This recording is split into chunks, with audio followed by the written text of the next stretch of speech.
السلام علیکم ورحمۃ اللہ وبرکاتہ۔ سامعین محترم، آج اس ویڈیو میں ہم تکبیرات تشریق کے بارے میں بتائیں گے۔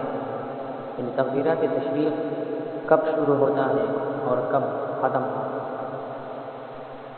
تو 9 ذی الحجہ فجر کی نماز سے لے کر 13 ذی الحجہ عصر کی نماز تک ہر مسلمان عاقل، بالغ، مرد، عورت، مقیم، مسافر اور امام، مقتدی اور منفرد پر ہر نماز کے بعد ایک مرتبہ بلند آواز سے تکبیرات تشریق پڑھنا واجب ہے۔ البتہ عورت اتنی بلند آواز سے پڑھے کہ کوئی غیر محرم نہ سنے۔ اب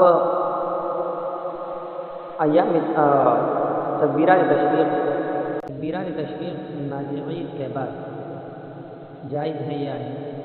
نماز عید کے تکبیر تشریق بالاتفاق جائز و ثابت ہے، البتہ واجب اور استحباب میں اختلاف ہے۔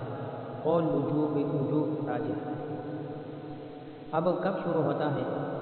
تو 28 جون جو 9 ذی الحجہ ہے اس سے لے کر 10 ذی الحجہ، 11 ذی الحجہ، 12 ذی الحجہ، 13 ذی الحجہ تک ہوگا۔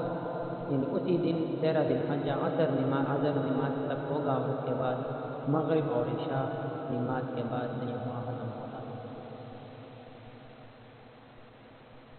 اور تکبیر اس طرح ہم پڑھیں گے تو اللہ اکبر لا الہ الا اللہ واللہ اکبر وللہ الحمد۔ ایک مرتبہ وجوب اور 3 مرتبہ بھی پڑھ سکتے ہیں، لیکن ایک مرتبہ ضرور ہر عاقل مسلمان، بالغ، مرد، عورت سب پر واجب ہے۔